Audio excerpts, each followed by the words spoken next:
突袭莫斯科工业腹地，火药厂爆炸，浓烟冲天，俄军士基地遇袭，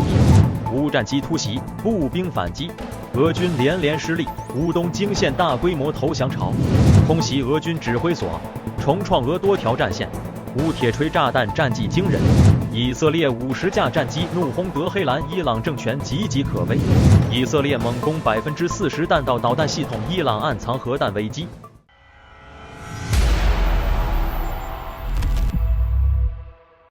2025年6月18日凌晨，乌克兰再次对俄罗斯本土发动大规模无人机袭击，袭击目标涵盖莫斯科、克里米亚以及多个俄境内军事设施。此次行动是近月来乌军最密集、最具战略意图的一轮远距离打击。据俄方媒体与多家开源情报机构证实，大批乌克兰无人机被拦截，但仍有数架突破防线，在首都周边地区引发爆炸。相关爆炸造成的具体损失目前尚未完全清晰，俄方暂未公布伤亡数据。受袭击影响，莫斯科近郊多座主要民用与军用机场立即启动地毯式防空计划，包括暂停航班起降、部署干扰设备与全天候巡逻。整座城市的空域进入高度警戒状态。分析指出，这波袭击不仅是一次战术打击，更具有明确的战略警告意味。乌军展现其能在俄国心脏地带实施远程压力的能力，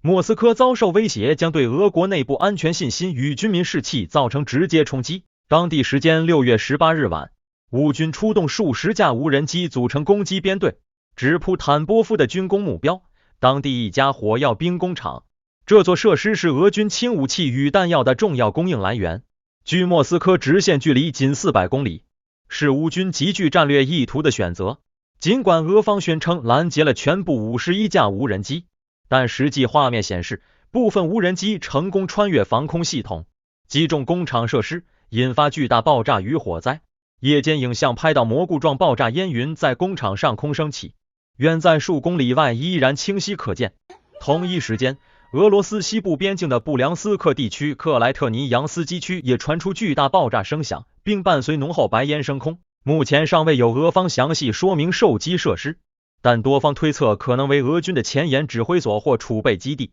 布良斯克作为俄军西线防御的要塞之一，长期处于乌军与反俄游击队的骚扰与渗透威胁下。过去乌军曾在该地森林区建立隐秘据点，并一度成功渗透至俄境内，对俄军后方造成干扰。值得注意的是，6月17日至18日，乌军空军精准打击了别尔哥罗德地区的军事目标。据前线消息与俄罗斯军事频道交叉证实，乌军一架苏27战机成功飞越边境，对别尔哥罗德州一处俄军设施投下3枚制导炸弹，并造成数次猛烈爆炸。根据地面监控画面与后续爆炸声响研判，目标极可能是一处步兵集结点与仓储设施。空袭发生后，大片火光在建筑群中闪现，引发长时间火灾。这是乌军在6月内第2次针对俄境军事设施发动精准空袭，显示其空军渗透与远端精准打击能力已明显提升。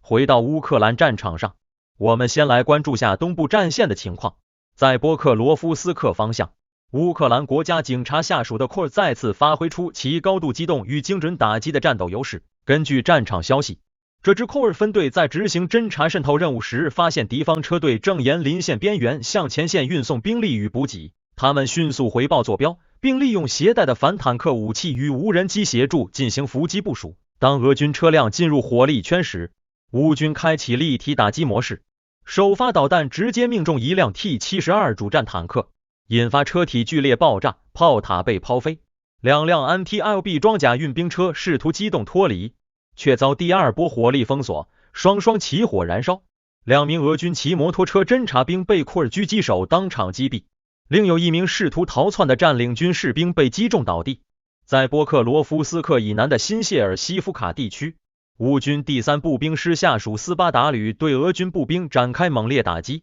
成功摧毁一处集结区，迫使俄军步兵部队溃散。这一战果巩固了乌军在该区域的控制权。另一方面，在乌东战场上空乌俄无人机的对抗日趋激烈之际，乌克兰第24摩托化步兵旅下属的天上哥萨克军防空小组近日完成一次罕见的空中大捷，短时间内成功击落多达21架俄罗斯各型无人机，创下该旅单日最高击落纪录。这次空中防御行动发生在前线某座城市郊区及其周边空域。据战报指出，俄军试图通过密集的无人机编队进行侦察、电子干扰与精准攻击，企图为其地面部队推进清除障碍。然而Nebesnasich 的防空分队已经提前布防，采取分层拦截与信号诱导手段进行反制。这次行动综合运用了携带型防空导弹、反无人机干扰枪以及定向能武器和小型高射炮系统。同时，乌军通信部队成功对部分敌机发出虚假 GPS 讯号，使其迷航后坠落于预设区域，提升整体击落效率。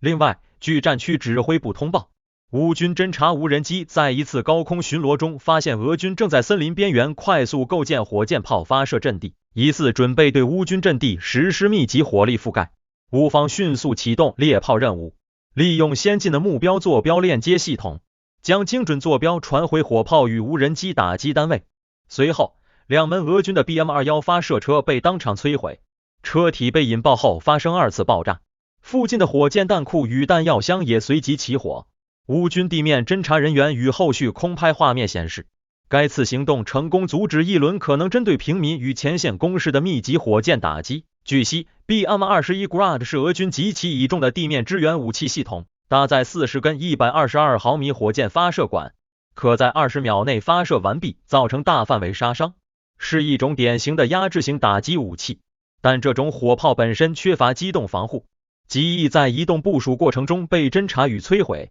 还有消息指出，在顿巴斯战线，乌克兰第225独立突击团黑天鹅第1突击营成功突入俄罗斯第30摩托化步兵团营级指挥所，当场击毙其营长安德烈·亚尔采夫少校，重创敌军指挥体系。据前线情报，这次行动发生于激战中的安德烈耶夫卡地区，该地为俄乌双方激烈争夺的交通枢纽与阵地节点。乌军侦察部队早前发现俄军第30摩步团营部短暂暴露于掩体边缘，指挥体系配置松散，防卫薄弱，随即黑天鹅突击营接令展开夜间渗透突击。行动中，乌军士兵分为2组，一组正面佯攻吸引俄军火力，另一组则从侧翼潜入俄军防区后方，成功突入营部所在建筑群。在短兵相接的突击中，亚尔采夫少校试图组织撤离与联络上级指挥，但被乌军突击队当场击毙，另有数名俄军军官与通讯人员被俘获消灭。不过在托利茨克方向，俄军则在主动发起地面推进。据悉，俄军已完全占领迪列夫卡村，并沿着迪利伊夫卡铁路线向西推进，意图开辟新的补给通道与战术平台。乌军正调集增援部队应对局势变化。在比洛霍利夫卡与色列布里扬卡之间，俄军再度重返去年曾短暂占领的格里霍里夫卡村，甚至在当地升旗拍照。乌方官员嘲讽称，这类打卡式占领未具战术意义。过去俄军多次拍照后就撤退，目的更多是宣传而非实际控制。更令人震惊的是，在克里米纳战线，乌军报告称出现大批俄军自愿投降。一线士兵表示，这波投降人数之多是开战以来未曾见过的现象，可能与俄军持续补给不足、士气低落与指挥混乱有关。目前，乌军正对投降者进行审讯与甄别。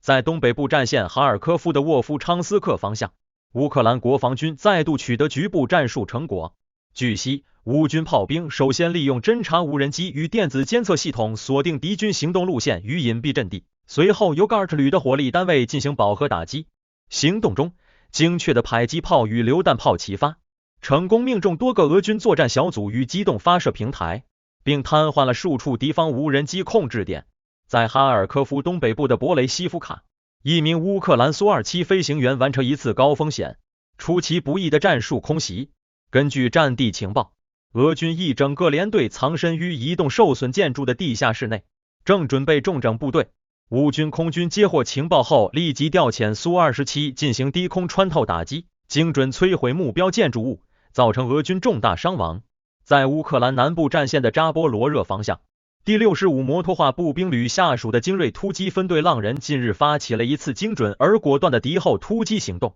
根据乌军总参发布的最新战况，浪人小队成功渗透至俄军控制区纵深，锁定并打击一支企图隐蔽集结、准备调动的俄军装甲运兵车队。这支俄军车队共计至少6辆 BT-2 和 MT-2B 型装甲运兵车，分散隐匿于森林与废弃建筑区域，试图规避乌军炮火监控与无人机观测。然而，这一企图最终被浪人小队识破。在短时间内，乌军使用无人机标定目标，随即调用携带型反坦克导弹以及装备远程打击能力的移动火力单元对其进行打击。至少6辆俄军装甲车辆在猛烈攻击中被准确命中，部分当场爆炸起火，车内人员伤亡不明。同日，在赫尔松州奥列什基地区，乌军空军再次出手，轻型航空兵首先发现俄军在该地的指挥部集结，迅速报告并呼叫战斗机支援。随后，一架乌军米格负29战机对该俄军指挥所进行定点打击，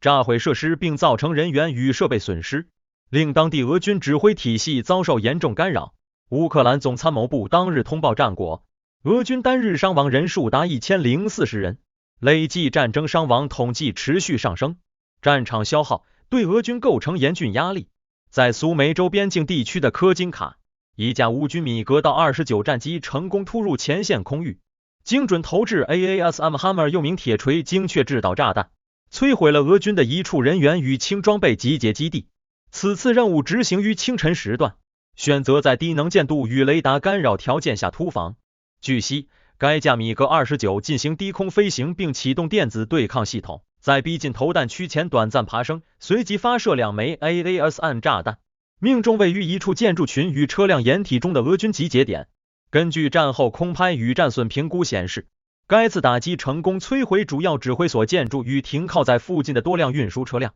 初步估计现场造成超过20名俄军人员伤亡，并瘫痪了该地作为前线临时指挥中心的功能。AASM Hammer 是法国制造的先进精确炸弹模组，能将普通炸弹升级为具备 GPS 惯性导航与红外镭射导引能力的智慧炸弹，攻击误差小于10米，极适合用于打击固定高价值目标。此次是乌军首次正式展示其搭载在米格29平台上实战应用的画面。另外，克里米亚地区的俄军设施也遭到无人机精确袭击。据社交平台流出影片显示，目标地区发生连续爆炸，现场腾起大量火光与浓烟，居民区亦感受到冲击波。尽管俄方宣称已拦截部分来袭无人机，但实际爆炸地点显示，至少有一处军事仓储或指挥中心被命中。乌方未对此次袭击做出官方评论，但此举可能为削弱克里米亚地区俄军后勤能力的持续行动一环。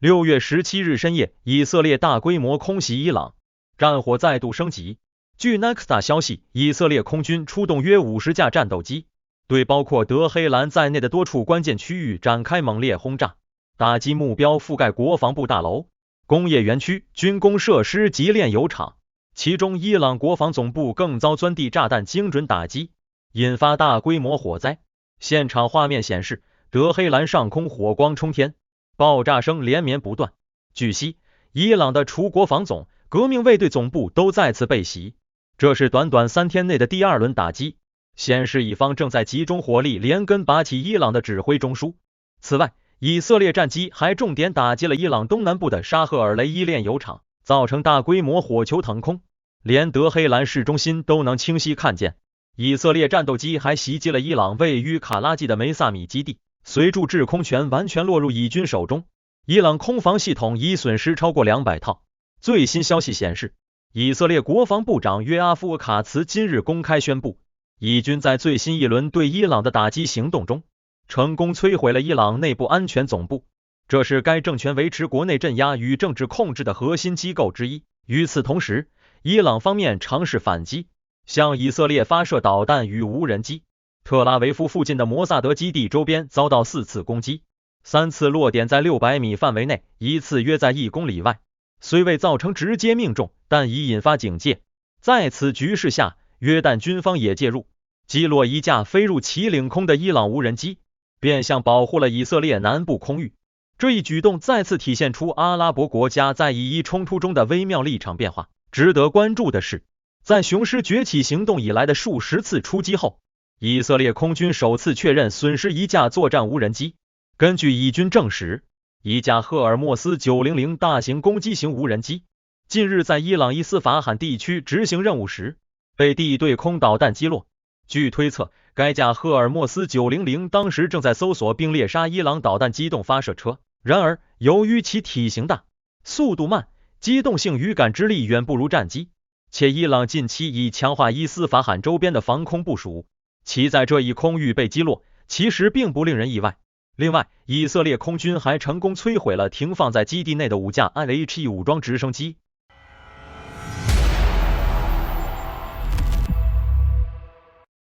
据悉，最新的袭击中，德黑兰成为重中之重，整座城市火光冲天，居民称这是战争爆发以来最恐怖的一夜。据传，伊斯法罕的沙赫德无人机工厂也被摧毁。尽管城市几近陷落，但德黑兰尚未完全失控，主要原因是民众没有武器，且被伊斯兰革命卫队严密控制。不过，一段流出的视频显示，数名伊朗女性在街头愤怒喊道：以色列不是我们的敌人，我们的敌人在这50年一直压迫我们，矛头直指伊朗政权。以方评估称，空袭已摧毁伊朗约 40% 的弹道导弹系统，超过70座防空阵地。尽管伊朗仍储有约1800枚中程导弹，但发射平台大多被摧毁，大量弹药难以发射。与此同时，伊朗网络基础设施遭以色列全面瘫痪式攻击，全国大面积断网。尽管如此，最高领袖哈梅内伊依然强硬，声称绝不妥协犹太复国主义，并准备对以色列展开史上最大规模导弹攻击。伊朗法尔斯通讯社列出攻击目标，包括特拉维夫、海法、以核设施、军工厂乃至以色列国家电视台总部，建议以民众立即撤离。不过，与伊朗国内反对声音形成鲜明对比的是，以色列国内空前团结。民调显示，80%的以民众支持内塔尼亚胡的强硬路线，反对派也罕见表态支持政府。甚至内塔尼亚胡的老对手拉皮德也表示，他这次是对的。反观伊朗，骚乱持续蔓延，监狱越狱事件频发，流亡海外的巴利维王储和王党在社交媒体持续发声，呼吁民众推翻阿亚图拉政权，恢复伊朗与以色列之间被切断的友谊。如今，即便支持哈梅内伊的群众也无人敢上街声援，在以色列精准打击面前，所有高危人物都在躲藏。美国方面高调喊话伊朗无条件投降。面对以色列连续空袭，伊朗竟透过沙特、阿联酋、卡达、阿曼等多国向特朗普传话，提出一个几乎卑微到尘埃的请求：只要以色列停止轰炸，伊朗愿意立刻坐上谈判桌，永不发展核武。这番契合承诺听起来和平诚恳，但真可信吗？现实是，伊朗不过是在拖延时间罢了。他真正想保住的是藏在地下90米的福尔多铀浓缩基地，那里储藏住高达481公斤、纯度60%的浓缩铀。这已接近核武器门槛，若伊朗决意突破，制造出1到2枚初级核弹只是时间问题。美国总统特朗普16日在真实社交平台上抛出惊人言论：伊朗早就该签署那份协议了，所有人立刻撤离德黑兰。这句话引发巨大震动。德黑兰将发生什么？为何要紧急撤离？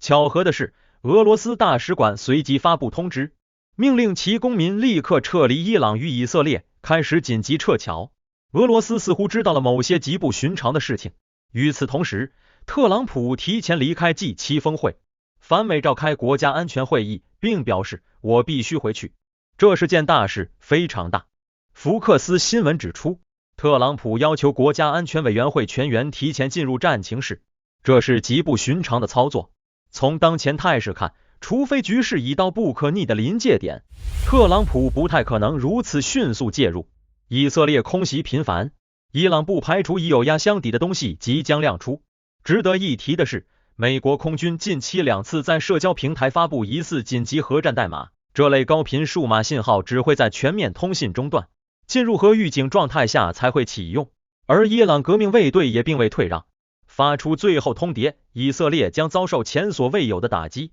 如果只是导弹与无人机，那远不足以前所未有。于是，有更恐怖的传言开始蔓延，伊朗或许已成功制造出初级核弹。外界认为，此刻的伊朗极端势力并不在乎毁灭，他们深知以色列是核国家，但仍甘愿以为圣战而死作为最高荣耀。或许美国也意识到，若再不动手，将再无机会。